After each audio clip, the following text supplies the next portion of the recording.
First of all, thank you so much for this invite. It's really an honor and a pleasure to share the stage with such brilliant minds and people who've been close to my heart for many years.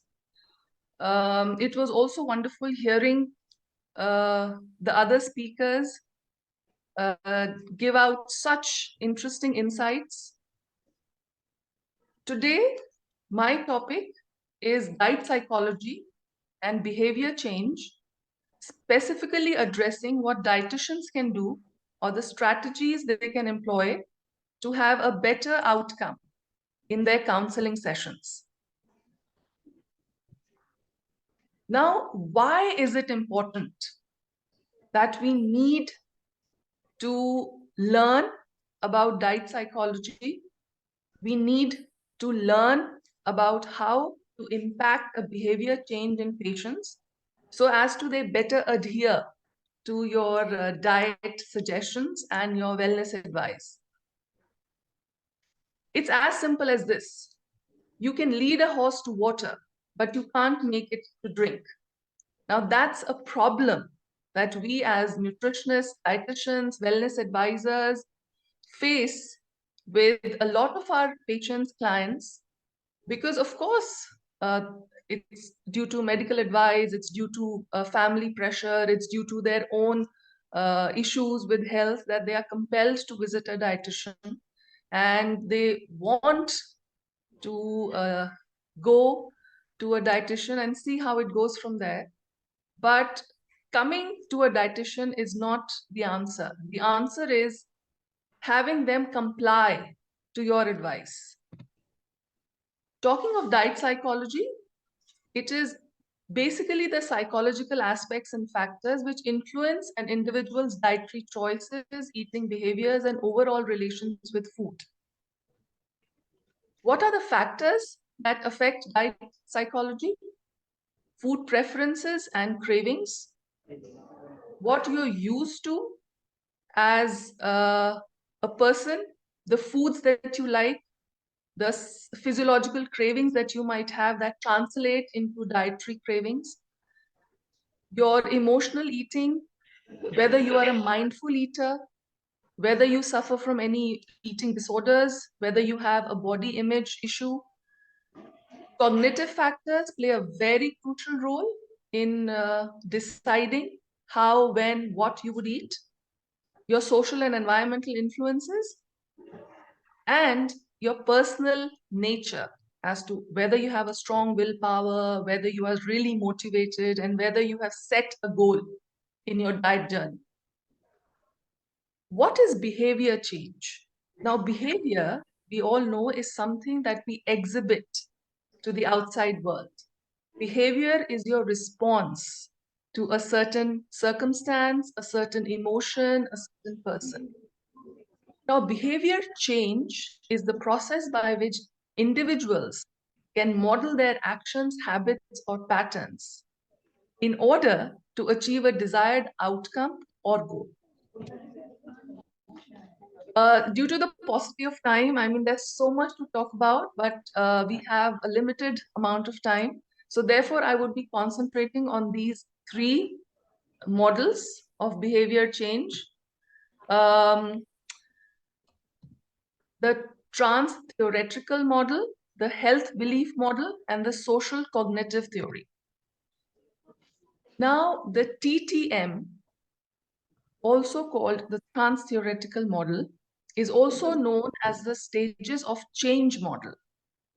Now, this was developed many years back, but it's still relevant because it helps us, nutritional psychologists, psychiatric students, to guide the process of intentional behavior change.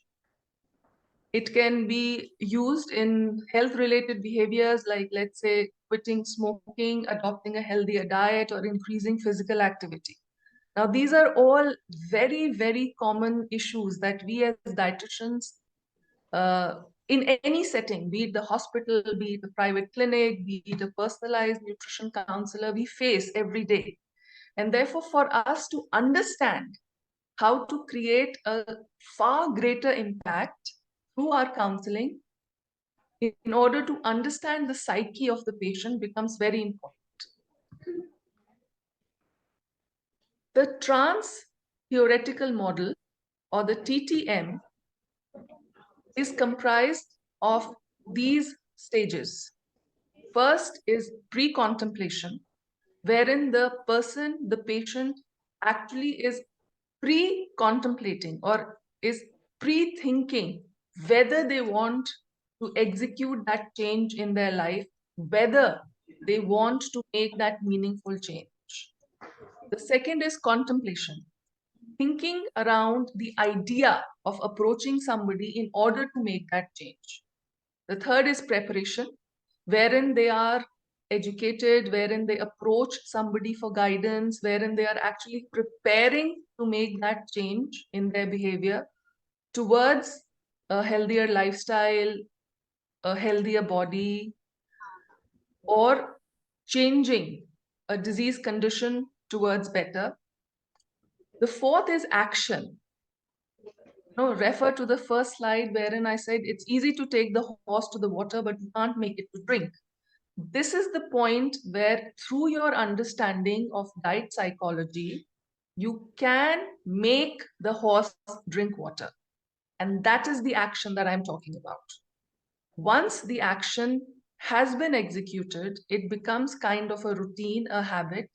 It is very important that you maintain that behavior change in your lifestyle.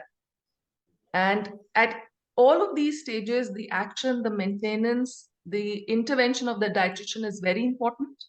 And then we have to be very, very careful and cognizant of the fact that there might be chances of a relapse, wherein the client or the patient can go back to the pre-behavioral change stage. And again, it's back to square one. The second model that we should know about is the health belief model. It was also developed many, many years back, but is still relevant today. And this actually appears to the core of the client. And if you can understand where the thought process or the health belief of the client is coming from, you can effect a far greater change in the patient. Now, what is this health belief model? This underlines the fact that the patients or the clients they have an understanding, or they believe that they are susceptible to a particular health problem or condition. Second, you have them understand that the health problem might have serious consequences for their well-being, and therefore they need to execute the change. Taking a specific action will reduce the susceptibility, and the benefits of taking the action outweigh the costs or barriers associated with it. Now, this is kind of a motivational and inspirational model to effect change in your patient. You have to make them believe that the health problem that they have or might be predisposed to can be rectified, they can become well if they follow your directions, if they take certain actions based on your advice. The third model is the social cognitive theory. Now, this is a broader framework, and it is based on the past experiences that the client or the patient has had in their social, environmental surroundings, how their thinking process has evolved given the various experiences they have gone through. And here, it becomes very important that we understand the concept of self-efficacy. Self-efficacy is the belief that a person has the capability, has the power to effect change. And us as dietitians have a very, very big responsibility to instill that confidence in our clients and patients. Because oftentimes, the patients that come to us, they have lost hope. They are in such a stage where they have tried everything and it's not working. So it's our responsibility to give them that faith in themselves that they can get better. And if the person or the client or the patient develops that high self-efficacy, there's a greater likelihood of them taking positive health actions. Now, this term is very important when it comes to acting around the psychology of patients. This is called reciprocal determinism. That a person's behavior is not permanent. It is ever changing. It is dynamic. And therefore, many factors play a role in how to effect positive change. And our intervention is very critical. Talking of your responsibility as a dietitian is to encourage the horse to drink the water. And how do we do that? You all are experienced dietitians. Many of you are still navigating your journey around dietetics. Many of you are looking forward to a career in effective change through your expertise. And this diet psychology will help you effect that change. But just how? Now, some points that we can keep in mind, and I'm sure you all are well versed with these, are on this slide. And many of you are using these in your day-to-day work. Some of them have been discussed by prior speakers. For example, assessing the patient's current behavior against the TTM model. Now, the TTM model had these 5 points: pre-contemplation, contemplation, preparation, action, maintenance, and relapse. So you have to think by talking to the patient, by running an assessment as to which stage the patient is in. And your counseling should depend on the state of mind of the patient. Because if the patient, let's say, is already in the action stage and you are still talking about preparation, the patient will become impatient. They will say, why is she talking about preparation when I want to act? Why isn't she giving me action points? Why isn't she telling me what to do? Because I'm really charged. I am really in the state of mind where I want to make a change. On the flip side, if the client or the patient that comes to you is in the contemplation stage, that they are still unsure, they are still deciding whether this is the right approach to their getting better, and you start talking to them about action, boots on the ground, from tomorrow you have to just make these changes, from tomorrow you need to take 10,000 steps. It's a big mismatch and it will not work. No matter how great your diet plan is, no matter how great your intentions are, it will not work because your advice is not in sync with the patient's mindset. And therefore, this initial talking, assessment, interaction with the patient is very important, and understanding the stage the patient is in, and then making your advice. The second, individualized analysis, which you all do, you've all been doing. Avoiding the cookie cutter method, wherein not one diet plan works for everybody. We need to understand that. We need to educate them and stay informed. We need to treat the patient or the client not in isolation, but also looking at their social support system, their family, their friends, their co-workers, their colleagues. It's very important to celebrate small successes.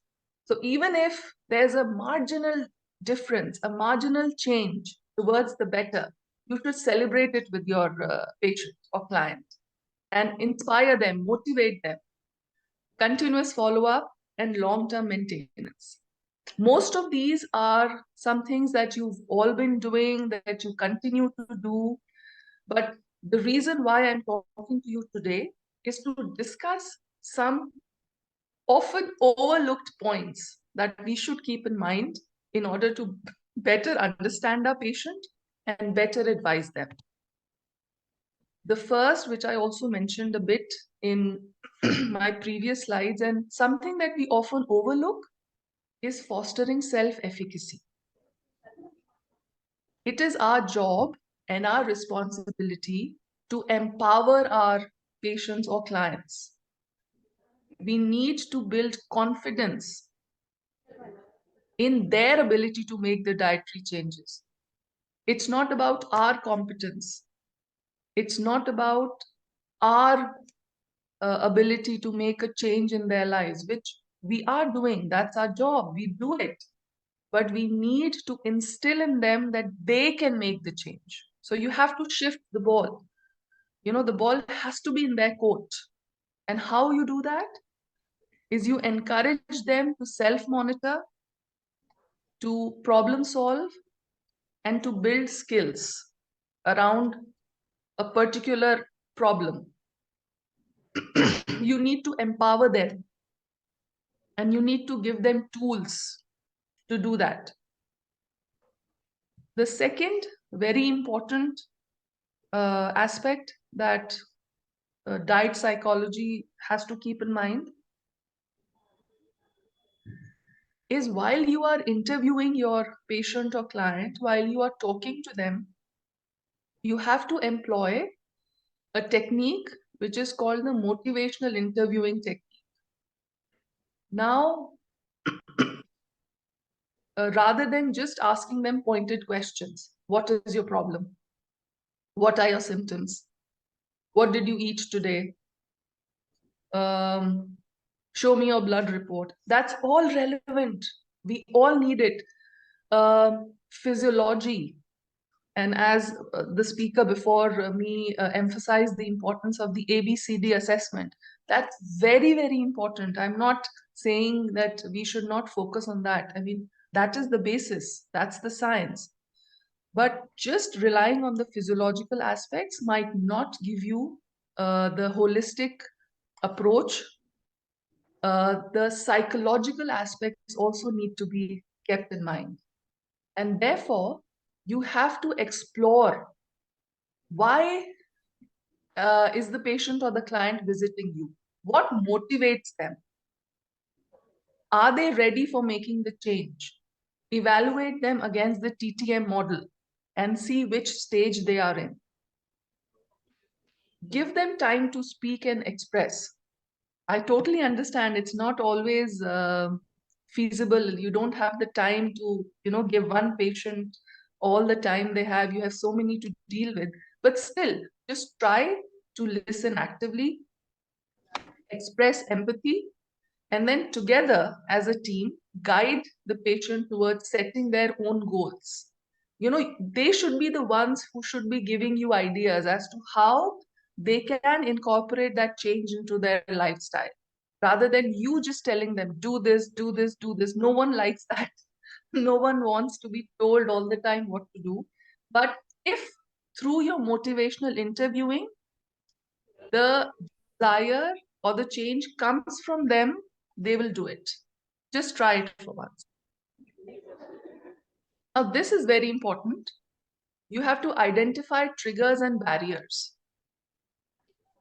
In behavior change, triggers and barriers are extremely important and critical, because in order for cultivating healthy habits or cultivating a lifestyle of change, we have to identify what makes the patient or client encouraged to do or make a change? What are the triggers? What makes them happy? What makes them want to do the change? And what are some barriers that stop them from making those changes? Once you identify your client against this perspective, you are in a better position to develop strategies. Now, this is a term that you must have come across many times over the course of the recent years. Everyone's talking about mindful eating. And I think we as Indians know mindful eating. We use our hands to eat, and there's been this whole science around when you use your hands, there's a better chance of you not overeating. You are better connected to food. It is our culture to sit together and eat rather than watching TV and eat. So all these techniques, all these traditional knowledges that have been passed down to us have to be educated to the client. The clients have to be taught about why it's important to pay close attention to the sensory experience of eating, wherein you enjoy what you're eating rather than just fill up your mouth and it's done. You have to enjoy the process of Really eating. sorry to interrupt you, Aradhana. Lovely session, but we're actually running out of time. So if you could Sure, just, write it up. sure. Yeah. Okay. The last is relapse prevention, wherein you need to develop a strategy so that the patient doesn't run into relapse.